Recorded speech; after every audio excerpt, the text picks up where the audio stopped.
Hello and welcome. I'm your host, Darshaun McAway. You're tuned in to Wowpodcast. By all means, go to wowpodcast.me. That's WOWPODCAST.me. Now, today we have a special guest. We have Mildred Muhammad.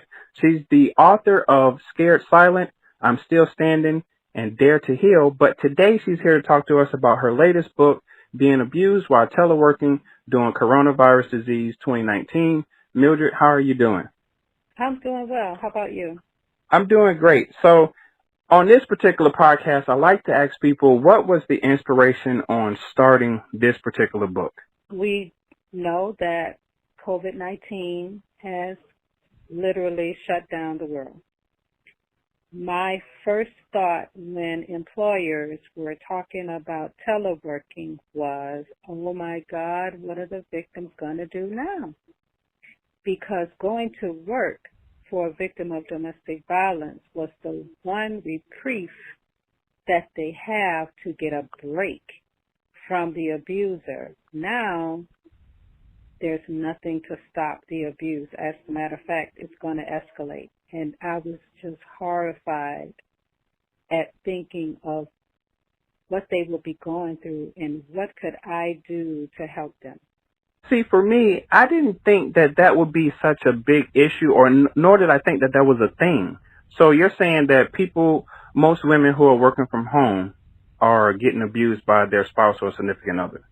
Domestic violence was a worldwide epidemic. Now it is a worldwide pandemic. They're not talking about it. The media is not making society aware of how severe this issue is right now and has been. COVID-19 is a gift to abusers because now they don't have to make their victims stay home. They have to stay home. They have to report to them where they're going. They have to know their whereabouts. It's a gift. Absolute gift. What are some tips inside the book that you can fill me in on? Because this is new to me. When I saw the title, I was like, I can't believe that this is a thing. So what are some tips inside that will help someone get away from the abuser? Well, I offer 3 categories of tips. One is for the victim, one is for the employer, and one is for the bystander. So for the victim, put your work next to the door, your cell phone, your work computer, your paperwork, so that if you have to leave abruptly, you can take your work with you. For the employer, set up a time with your employee whom you know to be a victim, where it is a Zoom call. Make it mandatory that it is a live picture so that you can hear what's going on, you can see if there are any bruises on the victim, and set up a code or a type of dialogue where the victim is able to articulate that they are doing well or that they need help. If you are a victim and you need help, call 911. Tell your abuser you're ordering a pizza. Dispatchers know that victims use that technique to call for help. It's that serious.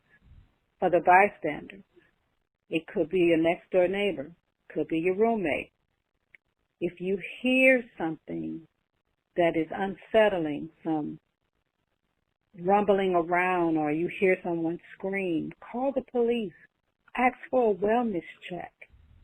It can be anonymous. Nobody will know you called.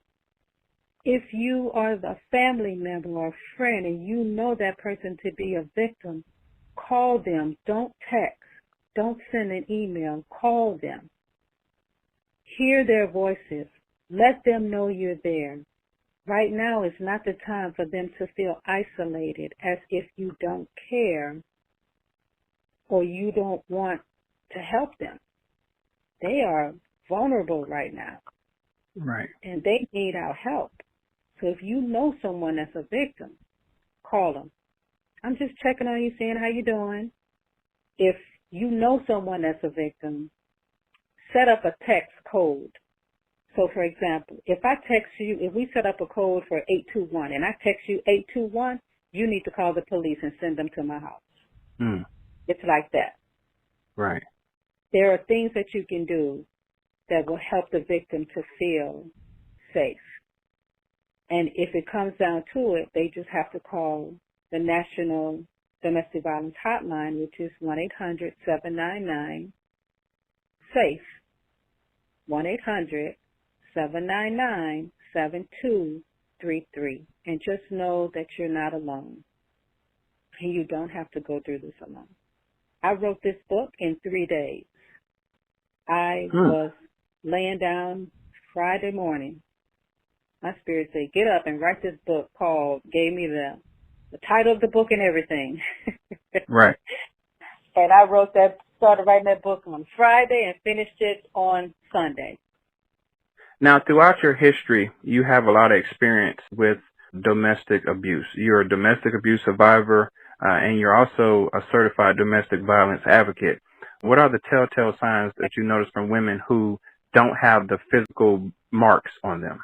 You have to listen to their conversation. So, for example, there's someone in your circle that is a victim of domestic violence. I can guarantee you that because, again, it is a pandemic. The way that we test you to see if you're listening, I'll come to you and I'll say, John is treating me so badly, I don't know what to do. You'll say, but I don't know John to be like that. Why would you say that? You just took John's side. See how quick that was? Just that quick. Guess what? I'm not talking to you anymore. Because you know what you're going to do? You're going to go back and tell John what I said. Then he's going to come back and say, who told you to tell him that? Right? And I'll never talk to you again. And then you'll be wondering, well, why are you not talking to me anymore? Yeah, okay, you told me whose side you're on. It's that quick. So I'm asking everybody to just listen when your friends say certain things to you that don't make sense, but probe a little better and just ask, it's okay for you to talk to me because everybody doesn't have the same sign. Right? You're born in a household where it's abuse, then to you, abuse is normal. You grow up in a household where it's not normal, but then you get into a relationship and you don't know that, then you will be shamed into believing that abuse is normal in a relationship. So I would ask you to check your spirit. If something don't feel right, it's not right. Make sure you have one friend that you can talk to at all times about your relationship. Because sometimes it's hard to talk to your parents, but it's easy to talk to your friend, right? Or call the 1-800 hotline and talk to them, and they will help you to recognize the signs that you are experiencing when you're in an abusive relationship because it's different for everybody. So what are the ways that men can stay away from being the abusers? Well, men who are abusers know that they are abusers. Mm-hmm. Right? Those who are narcissists know they are narcissists. They purposely choose whom they are going to abuse because they've been doing it for so long that that's all they know. There are men that have grown up in households that was filled with abuse. Some choose to abuse, some choose not to abuse. It's a choice. So men listen to men better than they listen to women. So if you have a friend and you know he's an abuser, he will listen to you. And you ask him, why are you abusing her?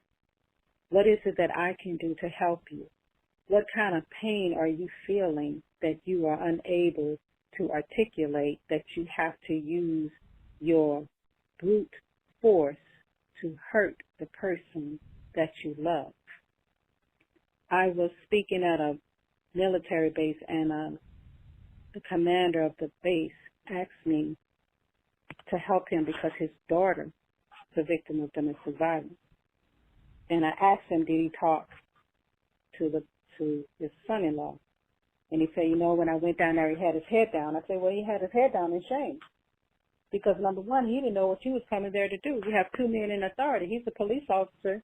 You're a commander. That's two men in authority. I said, what I would like for you to do is the next time you go down there, take him out for a beer. Sit down with him, not father-in-law to son-in-law, man to man, and ask him one question.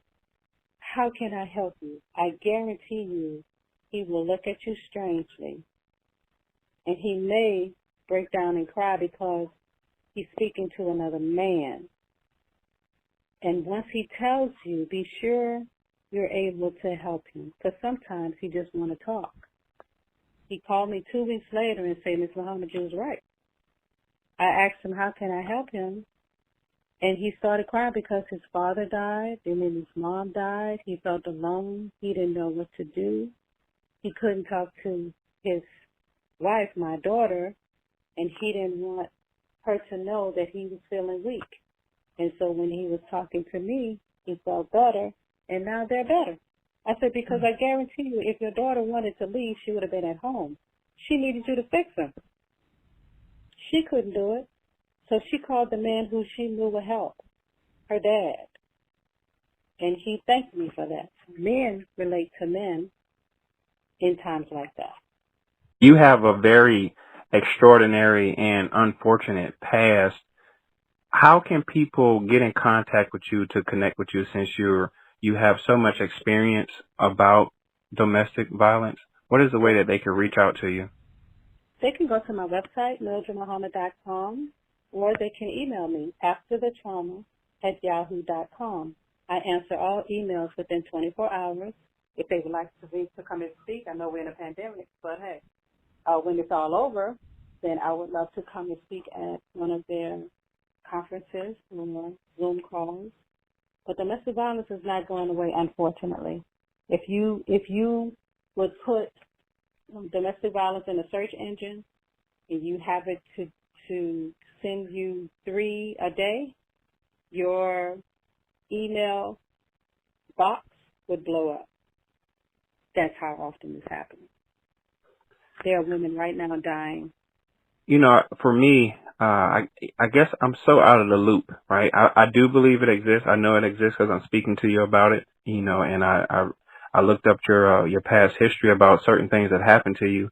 And, you know, for me, my heart always goes and says, like, I want to say I'm sorry to somebody, you know, because I'm married. I have a little girl, and those type of things, when I see it on the news, it bothers me, you know, and it makes me feel like I wish I can do more. But sometimes I know that I can't save everybody. I can save people that I know it's happening to. So to talk to you and to know about your story and to see you continuing to move forward and be extremely powerful, you are such an inspiration to me. And, you know, I'm very mindful to be very respectful to any woman that I don't know or that I do know. And I just want to say I thank you for doing what you're doing. I really do appreciate it. Are you on social media? I am on social media. I'm on Facebook, Ms. MS Mildred D. Muhammad, Twitter, Mildred Muhammad, Instagram, and LinkedIn as well.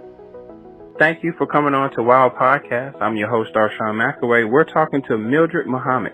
She's the author of Being Abused by Teleworking During Coronavirus Disease 2019.